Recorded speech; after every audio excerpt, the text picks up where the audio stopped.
Hi friends, అందరూ ఎలా ఉన్నారు? నేనైతే బాగున్నాను.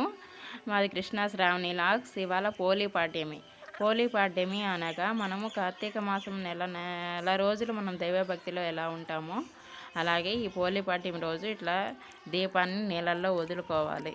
మనం దీపాన్ని నీళ్ళల్లో ఎందుకు వదులుకోవాలంటే మనం కార్తీక మాసం మొత్తం దీపారాధన ఎలాగైతే చేస్తామో అలాగే ఇవాళ ఏంటంటే పోలి అనే ఒక ఆమె ఆ కథను చెప్పుకుందాం. పోలే అనే ఒక ఆమె ఎప్పుడు చిన్నప్పుడు దైవభక్తిలోనే ఉండేది.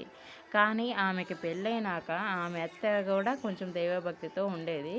కానీ పోలితో పోల్చుకుంటే తనది భక్తి తక్కువైపోతుందని చెప్పి తనని ఏ దీపారాధన చేసుకోనీయకుండా ఏం చేయనీయకుండా దైవానికి దూరంగా ఉంచుతూ ఉండేది. కానీ తను ఏదో ఒక విధంగా పూజ చేస్తూ ఉండేది. కానీ పోలీ రోజు ఆడ్యం రోజు ఆమె చేసి దీపారాధన చేయబట్టి ఆమెకి ఫలితం దొరికింది.